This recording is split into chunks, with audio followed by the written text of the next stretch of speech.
రిషి గారు, ప్యానల్ మిత్రులకు, ఏబిఎన్ వీక్షకులకు అందరికీ నమస్కారం. నమస్తే. మీరు ఫ్యాక్టరీ అన్నారు. ఫ్యాక్టరీ కాదది. అదొక పుట్ట. తాడేపల్లిలో పుట్ట, లేకపోతే యలహంకలో పుట్ట అన్నమాట. అంటే ఇప్పుడు అధికారంలో ఉంటే బిట్టింగ్ కోబ్రా, ప్రతిపక్షంలో ఉంటే స్పిట్టింగ్ కోబ్రా. అంటే వైఎస్ఆర్ సిపిలో సి అంటే కోబ్రాస్ పార్టీ అనమాట. ఈరోజు ఆంధ్రజ్యోతిలో చూసా బ్యానర్ ఐటమ్, విషనాగుల బుసలు అని. అవును. అంటే ఏ విధంగా బుస కొడుతున్నారు. ఆ స్పిట్టింగ్ కోబ్రా అంటే ఆఫ్రికా అడవుల్లో అది 10 అడుగుల దూరంలో నుంచి గనక విషం జిమ్మితే కళ్ళల్లో పడిందంటే ఇక కళ్ళు పోతాయి, కణజాలం దెబ్బతింటుంది అనమాట. అంటే ఇప్పుడు ఇవాళ ఓడిపోతేనేమో విషం జిమ్మటం, అధికారంలో ఉంటేనేమో ఇక కాటేసి విషం ఎక్కించటం.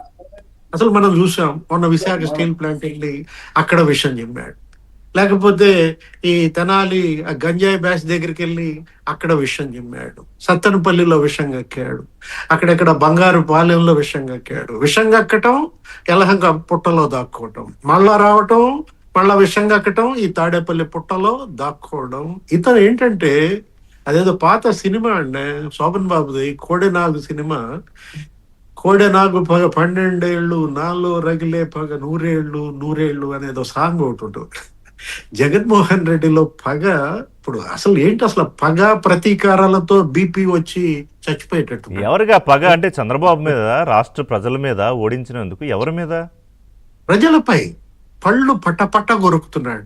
ఆ రైతుల ఓట్లేమయ్యాయని చెప్పి రైతులపై పగ, ఈ అవ్వాతాతల ఓట్లేమయ్యాయని చెప్పి అవ్వాతాతలపై పగ, లేదు ఈ యువత వీళ్ళ ఓట్లేమయ్యాయంటూ యువత పగ.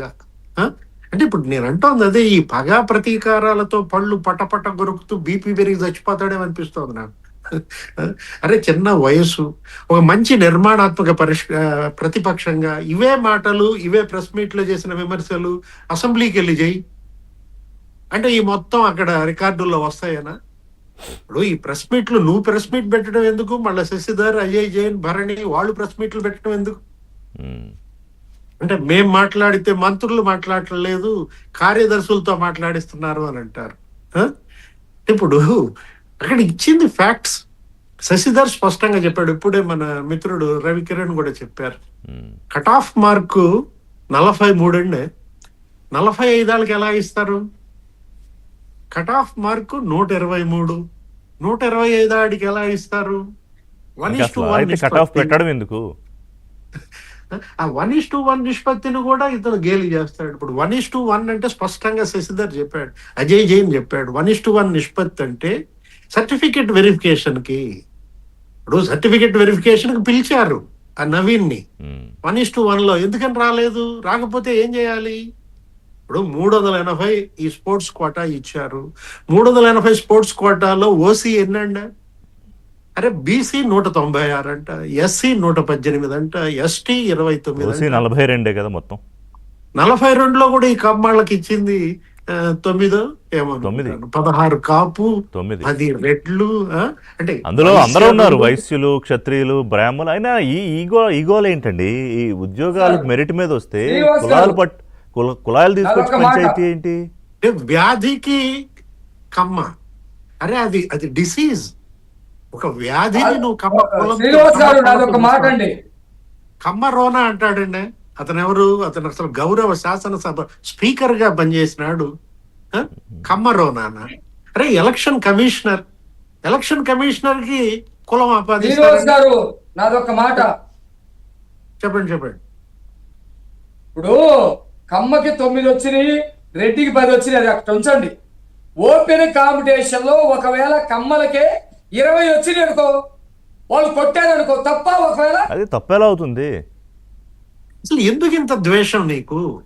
అసలు కులం మీద ద్వేషం, ప్రాంతం మీద ద్వేషం, అరే మతం మీద ద్వేషం. What is this? Is this secularism? Is this Hinduism అంటాడు ప్రెస్ మీట్ పెట్టి.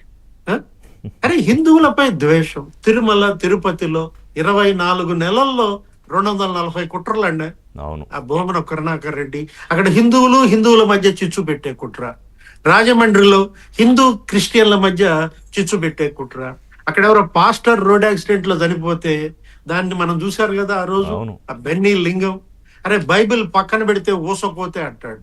ఊసకోత కోసేవాడు అసలు బైబిల్ పట్టుకునే అర్హత ఉందండి? ఆ? అరే ఎక్కడ కర్నూలులో ఆ?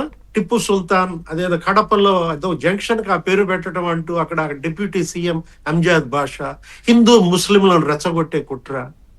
అరే రాయలసీమ లిఫ్ట్ ఇరిగేషన్ అంటారు, నువ్వే ఆ లిఫ్ట్ ఆపేయమని లేఖ రాశావని లెటర్ ఉంది హరీష్ కదా. రావు చెప్తాడు. అక్కడ పోయి రౌండ్ టేబుల్ కాన్ఫరెన్స్లు పెడతారు, ఏదో ఫోరం కన్వీనర్ అంటాడు, అక్కడ ప్రాంతీయ చిచ్చు రెచ్చగొట్టడం. సీమ డబ్బులు అంటే మొత్తం తీసుకొచ్చి అమరావతిలో పోస్తున్నారని. అరే అసలు అమరావతిలో అసలు డబ్బులు ఎంత ఖర్చు పెడుతున్నారంటే ప్రభుత్వ పరంగా అమరావతికి వచ్చే రాజధాని ముందు నిర్మాణానికి పెట్టే ఖర్చు. శ్రీనివాస్ గారు, ఇప్పుడు ఈ ఫేక్ ప్రచారం చేస్తూ ఉన్న వీళ్ళ సోషల్ మీడియా హ్యాండ్లర్స్ ఉన్నాయి కదా, ఫేస్బుక్ బ్లాక్ అయింది, తర్వాత రిస్ట్రిక్ట్ అయింది, తర్వాత ఇంతకుముందు ఇన్స్టాగ్రామ్, దాని మీద ఆయన నిన్న ప్రజాస్వామ్యము, భావ ప్రకటన స్వేచ్ఛ అని భారీ బరువైన పదాలు వాడుతూ బాధపడ్డారు, ప్రజాస్వామ్యానికి ఏదో విఘాతం కలిగిపోతుందని. మరి దాన్ని ఎట్లా చూడాలి? సైతాన్ బైబిల్ చదువుతోందా? ఇప్పుడు సేవ్ డెమోక్రసీ లేకపోతే సేవ్ ఫ్రీడమ్ ఆఫ్ స్పీచ్ అని ఒక hash tag Jaganmohan Reddy GO 1 ఎక్కడుంది, జీవో 2340 ఎక్కడుందా? అంటే ఇప్పుడు ఆంధ్రజ్యోతి శ్రీకృష్ణ మీద దాడి చేసినప్పుడు గుర్తులేదా? అరే ఈనాడు పరమేశ్వరరావుపై దాడి చేసినప్పుడు గుర్తులేదా? ఆంధ్రజ్యోతి సత్యనారాయణ నరికి చంపారండి, నీ కేబినెట్ సహచరుడు అందులో నిందితుడు. తునిలో జర్నలిస్ట్ సత్యనారాయణ హత్య కేసులో A5 ఎవరండి? అంటే నువ్వు భావ ప్రకటన స్వేచ్ఛ గురించి, నువ్వు మరి ఫ్రీడమ్ ఆఫ్ స్పీచ్ గురించి మాట్లాడుతున్నావు, సేవ్ డెమోక్రసీ అంటున్నావు. అంటే నేను అంటోంది అదే. ఏది ఇవాళ బైబిల్ సైతాన్ చదువుతోందా? అరే అసలు ఎంత మంది అండి, ఏ విధంగా పైగా వీళ్ళ బాధ ఏంటి? ఇప్పుడు టీవీల్లో మాట్లాడిందని ఏం లేదు, అన్నీ మాట్లాడతారు. వాళ్ళ మంత్రులుగా చేసిన వాళ్ళు ఆ పార్టీ కార్యకర్తలను లేకపోతే మద్దతుదారులను వాళ్ళ పేరుతోటి. ఇవాళ సోషల్ మీడియాలో ఏంటంటే ఏదైనా చేయొచ్చు, ఏదైనా మాట్లాడొచ్చు. ఇప్పుడు దానికి ఇబ్బంది అయిపోయిందని బాధ. మరి నిజంగా ప్రజలకు పనికొచ్చేదో ప్రభుత్వానికి పనికొచ్చేదో ఒక్క పోస్టింగ్ ఉంటే నేను చూసా, ఏమన్నా గతంలో వెళ్ళి ఒక్కటి కనపడలా నాకు. అసలు అది ఫేక్ బుక్ అండి, అది ఫేస్బుక్ కాదు. ఇప్పుడు నీ ఫేస్బుక్ పేజీ నిన్ను ఆపింది ఎవరు? ఫేస్బుక్. ఎందుకు ఆపింది? Government of India, legal enforcement, IT act వాళ్ళు స్పష్టంగా ఇచ్చారు. ఏమని? You may contact government of India అని. నువ్వు చేయాల్సింది ఏంటి? అప్పుడు ఈయన మోడీ గారిని అనాలి, మోడీ గారు అణచివేత చర్యలు దిగుతున్నారని. అబ్బాయి చంద్రబాబు నాయుడు అణచివేస్తున్నాడు అంటారు. చంద్రబాబు నాయుడు ఫోన్ చేసి మెటా కంపెనీ సీఈఓకి అర్జెంటుగా ఆపేయమ్మా ఈ ఫేస్బుక్ అని చెప్పాడు ఏంటని రాత్రి. అరే you may contact government of India అని అతనే. ఇప్పుడు సాక్షి మీరు చూడండి, అందులో 2వ పేజీలో అతనే వేసుకున్నాడు బ్రహ్మాండంగా print. You may contact government of India అని ఉంటే అబ్బే చంద్రబాబే నా గవర్నమెంట్ ఆఫ్ ఇండియానా? అరే చంద్రబాబు పై ద్వేషం, పవన్ కళ్యాణ్ పై ద్వేషం, అరే ఎస్సీలపై విషం కక్కటం, కాటేయటం. ఎంతమంది ఎస్సీలను కోపం కదా, కోపం అండి. అంటే ఇవాళ జగన్మోహన్ రెడ్డి బాధితుడు లేని కుటుంబం గాని, బాధితుడు లేని ఇల్లు గాని లేదన్నారు గతంలో ఎన్నికల ప్రచారంలో పిల్లి మాణిక్యాలరావు గారు వీళ్ళందరూ కూడా. ఇవాళ మొన్న మీరు చూసారా తిరుపతి సభలో పవన్ కళ్యాణ్ ఒకటే మాట అన్నాడు. ఏమన్నాడు? కులాల పరిమితులు దాటాలి ఆంధ్రప్రదేశ్, లేకపోతే ప్రాంతాల పరిమితులు దాటాలి తెలంగాణ. అది వదిలేసి ఎక్కడ దాటుతారు వీళ్ళని? ముందుకెళదామన్నా కాళ్ళు పట్టుకు వెనక్కి లాక్కొచ్చి అందులోనే పడేయాలని చూస్తుంటే ఇంకెక్కడ దాటుతారు వీళ్ళు? ఏదో పాట గుర్తొస్తుంది ఋషి గారు, ఏ కులము నీదంటే గోకులము నవ్వింది. ఇవాళ జగన్మోహన్ రెడ్డి ఏంటి? కేవలం కులాల చిచ్చు పెట్టాలంతే, కమ్మ ద్వేషం ప్రజల్లో నింపాల. గతంలో నాకు అది కలిసి వచ్చింది. అరే పింక్ డైమండ్ అన్నాడు ఆ రోజు. విజయసాయి రెడ్డి ఏమన్నాడంటే తిరుపతిలో పింక్ డైమండ్ 24 గంటల్లో చంద్రబాబు బీరువాలో ఉందన్నాడు, ఆయన చూసి వచ్చినట్టు. నేను రాజీనామా చేస్తా, నేను అసలు రాజకీయాల నుంచి వైదొలుగుతా అన్నాడు. ఉందా అసలు పింక్ డైమండ్? అరే కమ్మ డిఎస్పీలు 37 మందిలో మీరు ఇంట్రోలో కూడా చెప్పారు 36 మంది కమ్మ అన్నారు. అదే సుచరిత అసెంబ్లీలో ఏమని చెప్పిందండి? 5 మాత్రమే కమ్మ అని రామానాయుడు ప్రశ్నకి సమాధానం ఇచ్చిందా లేదా?